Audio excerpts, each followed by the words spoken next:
Hi, my name is Lars Stender. Hello.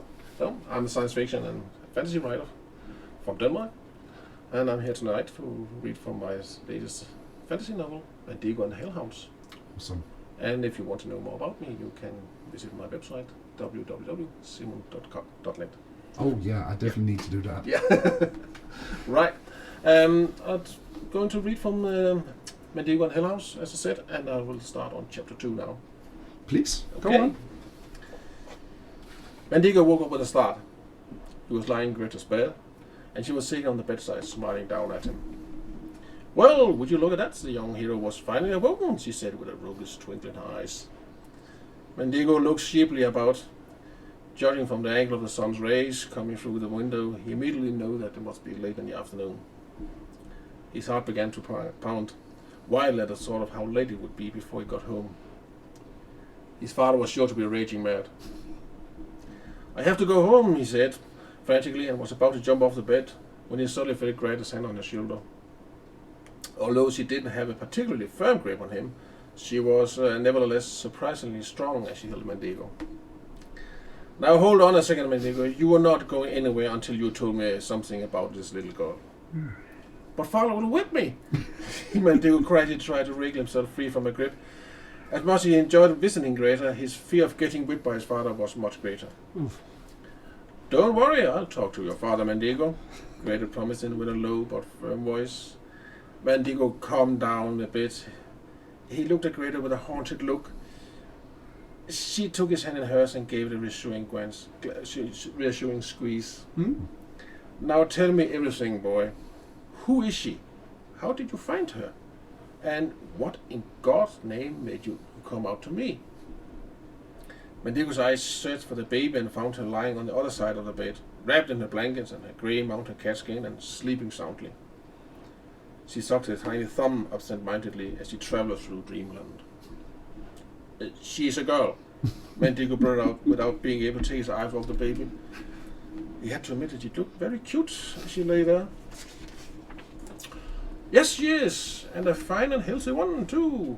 Only a couple of months old, I would say." Mandigo did not doubt Greta. Aside from being the wise woman of the village, she was also known far and wide as a capable midwife. She knew all about them herbs and potions to take for various diseases.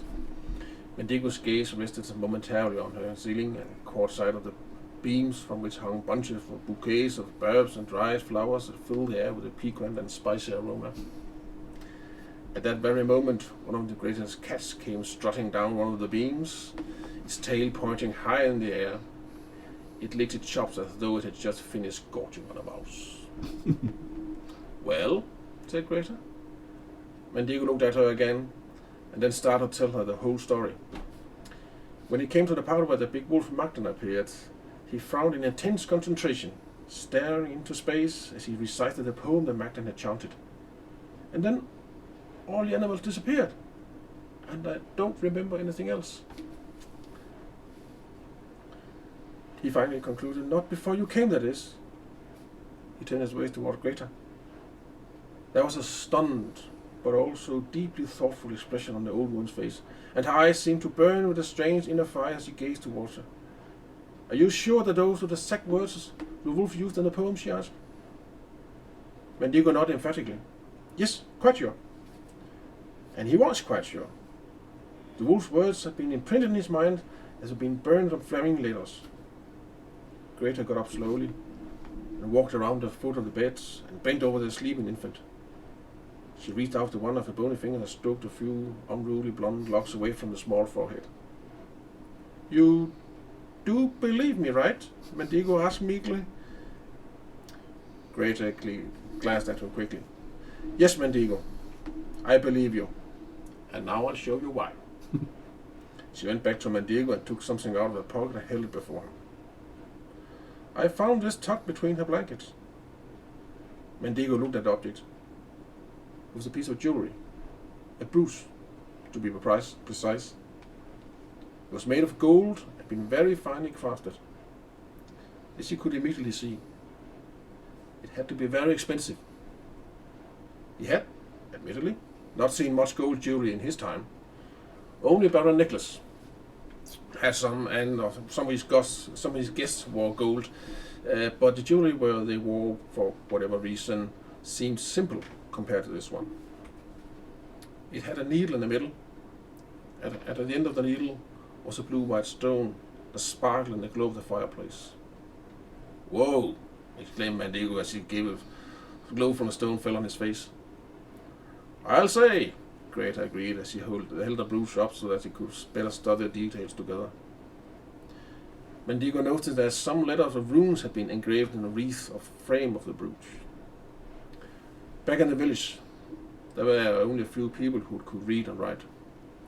The priest and the clerk, some of the workmen, and of course Baron Nicholas and his trusted people. Mandigo's father could read and write a little bit as well as do some arithmetic. He was therefore an important man in their village, whom most people looked up to. But he had considered teaching Mandigo how to read and write as a waste of time, not to mention to do the arithmetic. So whatever little Mandigo knew, he had learned from Greta. She had sensed right from the start that the boy's desire to learn was great, so she had started to be secretly introducing him to the letters of the alphabet, the runes, and the numbers from 0 to 9. However, the runes of the brooch were different from anything Mandigo had seen before. "What do they say?" he asked, pointing to the runes. "They are pharaoh runes," Greta replied with a low, solemn voice as she gave Mandigo the brooch so that he could hold it in his little hand for a while. He was in awe at how heavy it was. "Pharaoh? What does that mean?" "It's the sacred language of the elves," she said, and stood. She went to the big table in the middle of the kitchen, which also served as a kind of all-purpose room. There was a thick book lying open on the table. "The elves? So they exist?" cried Mandigo excitedly. He jumped out of the bed and ran over to Greta, standing beside her. Could he read the book with her? She had about a dozen books and even more scrolls. They lay in a separate chest most of the time and must have been extremely valuable. Books were exceptionally rare. Back home in the village, the priest was the only one who owned any. He would sometimes read aloud from them during the church service. Mandigo did not understand many of the words. They sounded boring. His father once told him that the Baron also owned a good many books, but Mandigo never actually seen them. "Yes, of course they do," Greta answered. Then she shrugged her shoulders. "Or used to say the least. As far as I know, the last remaining few disappeared when the storm came." The storm. Mandigo shuddered involuntarily when he heard this word. Although it had been many, many years ago since the storm had hit them, both the village elders and the priest talked about it as though it had just happened yesterday. According to them, the storm had been God's way of punishing people and their world for having turned their backs on him. The storm had uprooted everything and turned it upside down. Land had turned to sea and sea into land. Desert had turned into primeval forests and the jungles had turned into salt pans. Entire towns had disappeared and kingdoms had fallen. Plagues and disease had spread like prairie fires and killed off many of the people who had initially survived the storm. Darkness had descended across the land for 1,000 days and nights, according to the old stories, which the priest would eagerly retell whenever there was a church service and whenever he wasn't reading aloud from one of his books. According to the priest and the elders, only those who had repented for their sins at the very last moment had managed to survive the storm and its subsequent consequences. And they were apparently very few. As far as Mandigo could gather, even in this day and age, the country remained sparsely populated.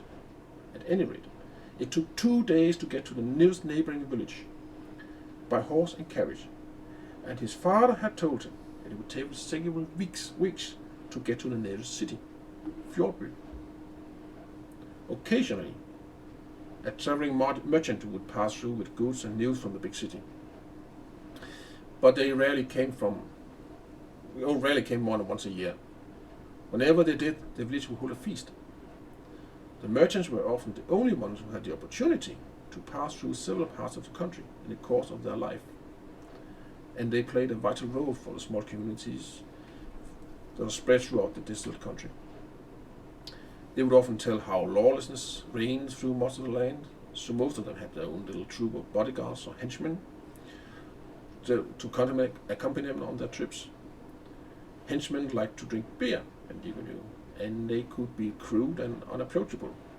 Still, he liked to crouch down close to the table in the city square and listen to them as they told one another stories while drinking their beer. He didn't understand everything they said, and sometimes they would laugh at things that he didn't think were funny. But it was still exciting to listen to them talk. There was just one thing he couldn't quite understand. It didn't sound to him like these henchmen had repented anything. Quite the contrary. So how had they managed to survive the storm? One day Mandigo had met the priest over the bakers and asked him whether he knew why the henchmen had survived, since they didn't repent anything. The priest had just gazed at him and asked him to stop asking silly questions. What are you doing? Is she an elf then? Mandigo asked, looking over at the sleeping child. She doesn't look like one. Mandigo was pretty sure that he had never seen an elf before, but based on the grown-up descriptions of them, he was fairly confident that he'd be able to recognize an elf if he ever saw one. No, she's not, Greta confirmed. She's just as human as you and me. And yet, Greta held the brooch up against the sun's rays, came through the window. The gold and gems sparkled, creating brilliant spots of light on the wall. I'm quite certain that the brooch has been made by elves, she said, turning between her fingers. And the runes that have been imprinted in it are pharaoh runes. Very strange. But what do they say? Mandigo asked. He could see the runes on the brooch looked like the letters and runes in the book lying before him. Lothia Sengma, Bellatrix, Greta answered, with an odd, eerie voice. Granted from the heart, Bellatrix. Upon which Greta slowly turned a page in the big book that lay open in front of her. Mandigo gasped aloud when he saw the new page showed a picture of a piece of jewelry that looked exactly like the brooch. There it is, he exclaimed silently. Greta nodded and smiled down at Mandigo. Yes, there it is. I'm reading about the legend of the elf girl Bellatrix, who fell in love with a human warrior by the name of Sardan. But since Sardan was merely human, he would not live nearly as long as Bellatrix, who, like other elves, might live several thousand years. Unless something happened to them. Bellatrix was also a witch. And when she found out how short a time she and Sardan had together, she looked for a way to prolong his life. But even though Sardan was big and strong, he could not tolerate the magic. And eventually, he died. However, Bellatrix was able to save his soul, and she placed him up in the sky as a constellation where you can see him to this very day. You know it, probably. It is the great warrior with a belt and sword that climbs across the horizon during autumn and remains high in the heavens the whole winter, where his stars are the ones that shine brightest of them all. Mandigo thought the story was rather sad. What about Bellatrix? He asked. Legend says that before Bellatrix attempted to prolong Sardan's life, she gave him a brooch to wear on his cape as a symbol of their love. When he died, because of a failed sorcery, she became so grief-stricken and sick from remorse that she herself grew weak and died. But her love for Sardan never died, and her soul became the star we now know as Bellatrix, that sits on the shoulder of the great warrior and holds his cape. Mandigo's eyebrows furrowed in curiosity as he thought over what Greta had said. Does that mean that that brooch is the same one as Bellatrix gave Sardan? Greta shrugged her shoulder. I don't know, Mandigo. I don't think so, but you never know, do you? Mandigo was in deep awe. What about the baby? Is she named Bellatrix too? Well, perhaps her mother, whoever she may be, wanted to name her after Bellatrix. Shouldn't we call her by that name then?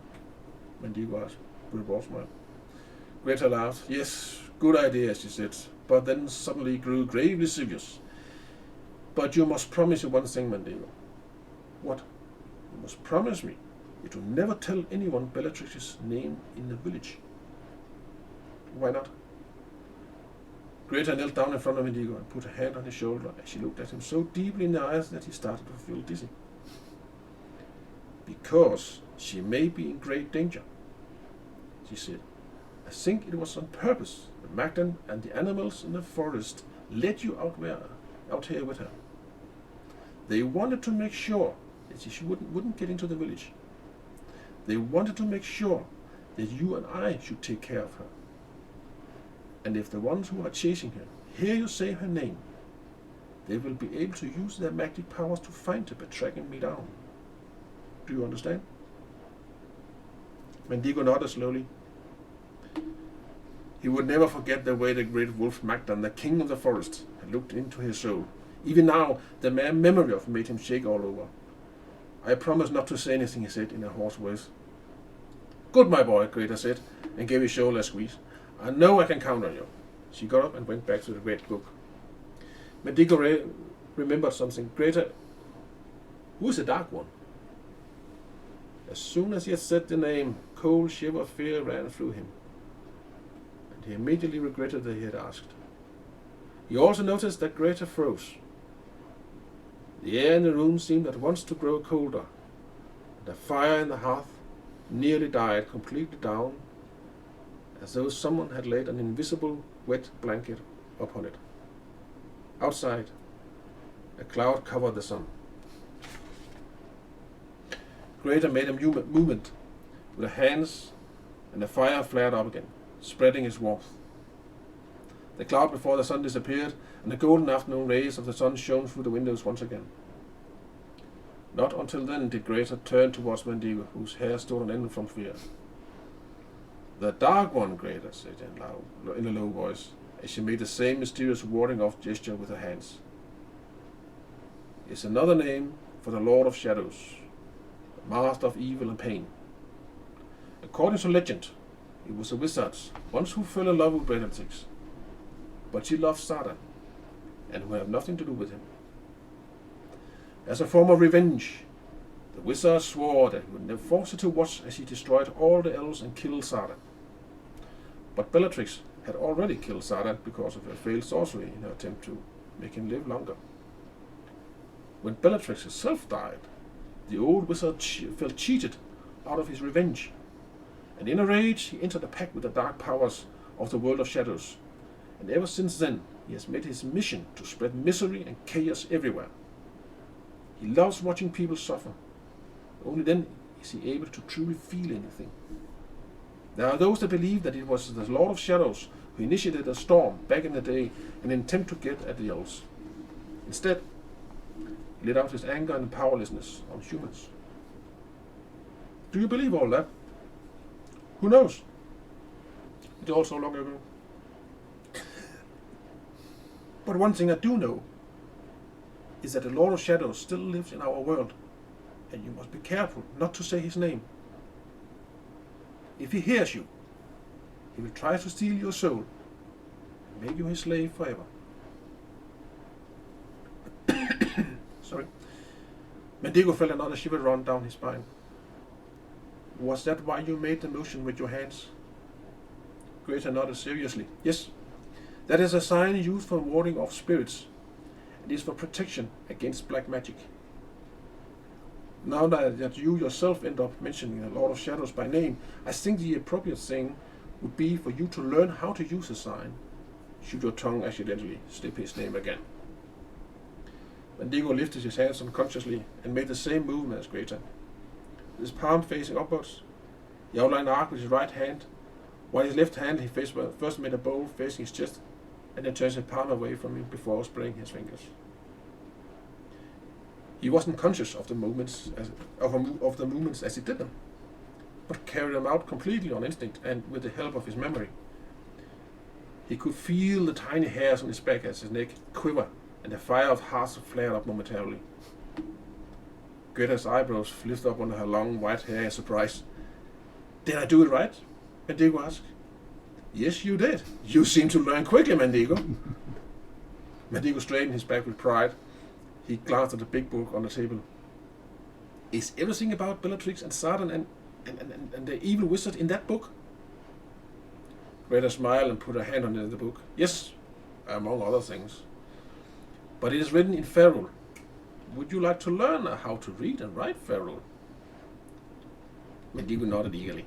Imagine being able to read what the elves had once written. Good, Greta said and closed the big book. I think it's time that we go home to your parents and have a talk with them.